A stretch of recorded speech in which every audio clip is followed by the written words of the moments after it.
Allez, troisième jour en Chine. Là, je suis à Guangzhou-Dong, donc la gare de l'Est. Je viens de passer les portiques de sécurité. Et puis là, ça va être direction Meizhou en train. Donc Meizhou, une ville au nord de la province du Guangdong. Donc on est à 2 heures de train de Canton. Je vais aller donc du coup dans l'espace où on attend que le train soit là. Et puis ensuite on accède au quai. Et voilà. Allez, c'est parti! Et voilà le TGV chinois.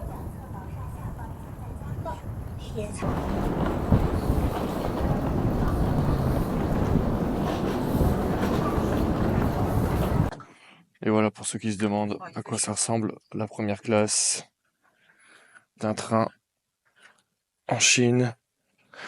Oh, avec les équipements standards. En route pour Meizhou, ville d'environ 4 millions d'habitants, à 2 heures de train de Guangzhou, toujours dans la province du Guangdong. Mais Pilou, pourquoi tu vas à Meizhou? Meizhou est considérée comme la capitale culturelle Hakka. On y parle le dialecte Hakka, aussi appelé que Jia, qui est parlé par 100 millions de personnes. Ok, mais le Hakka c'est quoi au juste? Les Hakka, qui signifient littéralement famille invitée, sont en fait des Chinois qui vivaient dans le nord de la Chine il y a plusieurs siècles et qui ont migré dans le sud pour fuir les guerres et changements dynastiques.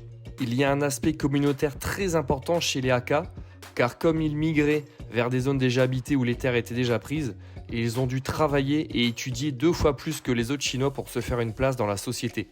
Ils étaient même victimes de discrimination de la part des locaux car les Hakka ne parlaient pas cantonais, le dialecte de la province du Guangdong.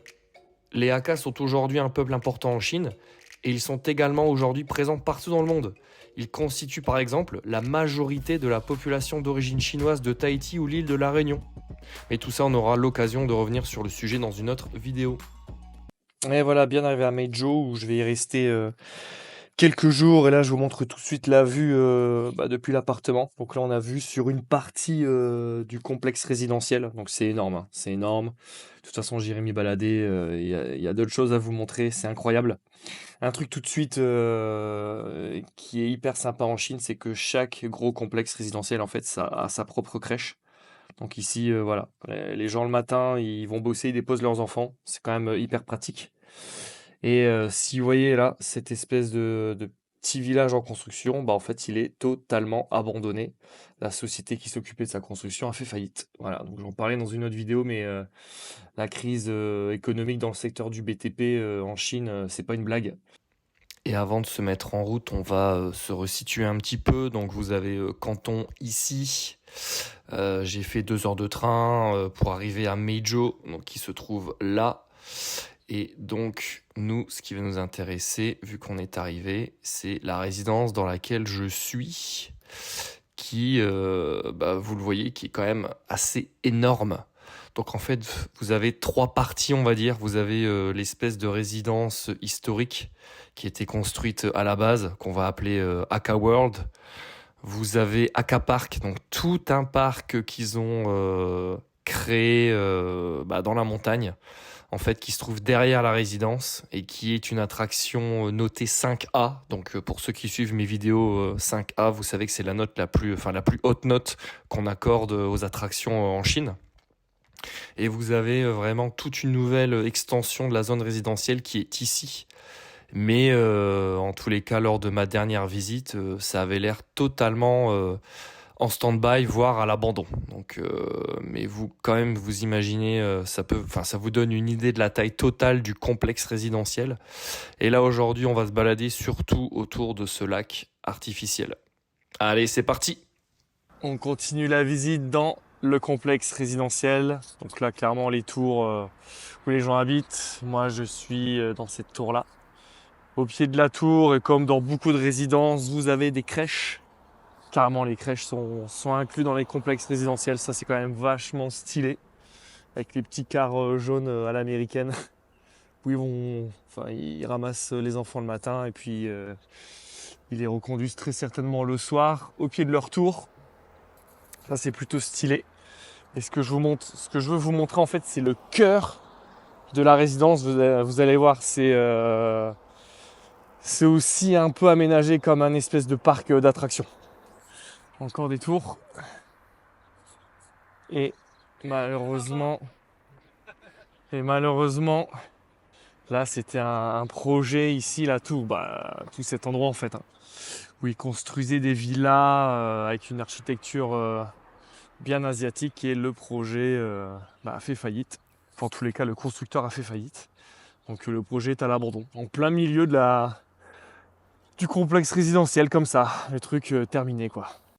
Ce qu'on va faire, c'est qu'on va juste traverser, donc la crèche elle est là, hein. Attention de pas se faire écraser parce qu'ici le piéton il est pas roi. Et voilà, vous avez déjà des petites attractions. Bon, l'hiver c'est clairement la saison basse, tout est fermé. Mais l'été tout fonctionne. Donc vous voyez déjà des petites attractions, on va aller se balader. Et on va aller au cœur en fait, au cœur de la résidence qui se trouve là-bas. Vous voyez aussi les bâtiments ici. Je pense qu'ils se sont inspirés d'un style assez italien quand même, hein. Oh ouais voilà c'est ça. En fait je crois qu'ils ont voulu refaire un petit Venise. Enfin un peu dans le délire quoi. Un peu dans le délire Italie-Venise. Ça y est, je suis descendu, donc j'étais là-haut, hein. Donc là vous avez une petite attraction. Avec tous les drapeaux du monde là-haut. C'est joli. Vous avez un manège. Un deuxième manège. Et puis un espèce de bateau pirate là. Bateau pirate des Caraïbes. Et encore une fois, hein, tout ça, ça fonctionne à la saison haute.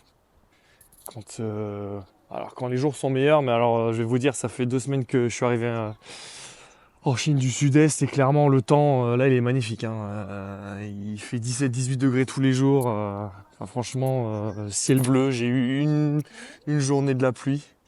Donc clairement il fait super bon en Asie du Sud-Est l'hiver. Et je me demande si je vais pas passer tous mes hivers en Asie du Sud-Est. Tellement il fait bon quoi. Voilà. Donc là j'avais le choix cornélien d'aller à droite ou à gauche. J'ai pris à gauche pour avoir le soleil dans le dos. Voilà, ceux qui prennent des vidéos et des photos savent. Je me suis dit autant partir de ce côté-là. Donc voilà, vous avez des pistolets à eau j'imagine, qui doivent aussi fonctionner, l'été. T'actives tout via QR code, via le smartphone. Tout est ici fait pour le téléphone, hein. Tout, tout, tout, tout, tout. Vous n'imaginez même pas à quel point. Et ce que je voulais vous montrer aussi, c'est ça, c'est cette espèce de lac artificiel. Donc je parlais de petite Venise. Donc l'été, vous avez aussi des pédalos, des petits bateaux que vous louez. Et puis voilà, vous vous baladez sur l'étang là. Et encore une fois, tout ça, je suis toujours dans la même résidence, hein, j'ai pas bougé. Je sais que là-bas derrière, il y a une école. Tout ça, c'est des restos. Là, ici, c'est une piscine. Une piscine et il me semble qu'il y a un autre endroit où vous avez carrément un espace pour les plus petits. Vraiment un petit aire de jeu aquatique pour les enfants. Donc il y a vraiment tout sur place. Il y a une petite plateforme là pour sûrement faire des concerts l'été.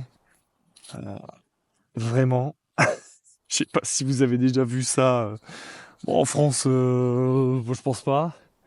Mais même ailleurs dans le monde, enfin, une résidence de cette taille-là, de cette grandeur, de cette amplitude, avec tous les services, franchement, franchement, dites-moi, hein, si vous avez vu mieux ou plus grand, dites-moi dans les commentaires, quoi.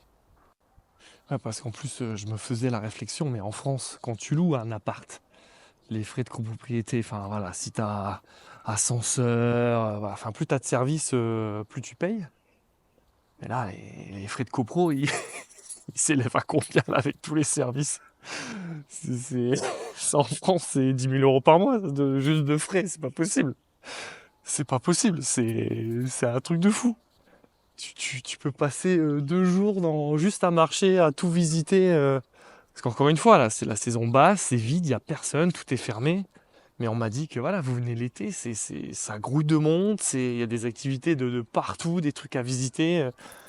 Donc voilà, incroyable. Voilà, de l'autre côté du lac. J'ai même pas vu, je passe à côté, ils ont mis un phare. Il y a un phare carrément. Ouais, le phare. Puis j'en ai vu là faire leur petit footing. Franchement, c'est pas stylé, sérieux. Bon, je pense que l'entrée de la piscine doit se faire ici. Voilà, sans parler chinois, j'imagine. Là, je pense qu'il y a un petit resto. Et franchement, si les serveuses, elles sont habillées comme ça, je veux bien aller tester. Mais là, encore une fois, c'est fermé. Voilà, j'ai garé ma voiture ici. Moi, mon avion. Voilà, un des deux. Tranquille. Mes infos étaient bonnes. Voilà le petit coin aquatique pour les enfants. Enfin, l'aire de jeu aquatique pour les enfants. Et juste là-bas derrière, la piscine pour les adultes. Donc, voilà. Encore une fois, il y a vraiment tout ce qu'il faut. Et là, voilà, c'est vraiment là. Il n'y a plus d'eau, quoi. Ouais, c'est l'hiver. Alors que franchement, encore une fois, hein, un climat comme ça chez nous, la piscine, elle tourne 365 jours sur 365, quoi. Ça, c'est. Il n'y a même pas de débat. Après, voilà, tous les bâtiments en style italien, là, que vous voyez autour du lac, c'est pas des résidences, hein. Là, il n'y a personne qui y habite. C'est plus pour du commerce, pour de l'esthétique, même, j'ai envie de vous dire. Je pense que tout est. Bon, je pense même pas que ce soit habitable. Enfin, il y a des fenêtres, mais voilà, je sais même pas si c'est aménagé à l'intérieur, quoi. Je pense que c'est que pour la façade. Là, on a quand même déjà une belle vue d'ensemble. Enfin, d'ensemble, je pense qu'il y a même pas 25% de la résidence, là. T'as les petits blédards, là, qui font du bruit derrière, là. Mais ouais, là, c'est juste un quart de la résidence. Ça s'étend beaucoup plus loin derrière moi, à ma droite, à ma gauche. Mais voilà, encore une fois, je vous mets au défi de trouver plus gigantesque. Tiens, je viens de remarquer un truc.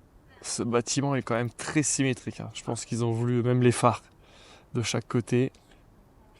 Et en fait, depuis tout à l'heure, je parle d'Italie, etc. Mais ça me rappelle un peu la Suisse. Ça fait un peu les châteaux ouais, suisses, même un peu allemands, qu'on peut retrouver au bord des lacs. Ouais, je pense que bah, de toute façon, ils se sont clairement inspirés d'une architecture européenne, quoi. Mais regardez quand même ce truc de fou. Haka World. Ouais, bah ça porte bien son nom, hein. Ça porte bien son nom. Et là, par là-bas, vous avez accès au Haka Park. Pour vous aider à vous repérer un petit peu. Ça y est, j'ai vu un escalier. Voilà. Je me suis dit, allez, j'y vais. Ça a pas l'air d'avoir été emprunté depuis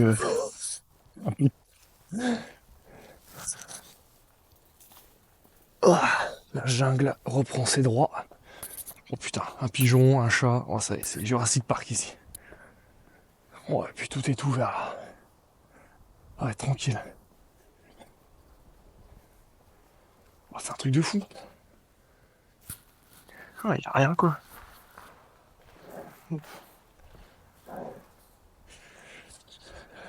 Voilà. Bon, j'ai pas été très loin. J'ai juste pris là deux petits escaliers et puis tu te retrouves. T'as l'impression d'être téléporté dans un monde parallèle où la nature a repris ses droits. C'est un truc de fou. Où les bâtiments sont pas finis ou alors ils l'ont été. Il s'est passé une catastrophe naturelle ou nucléaire.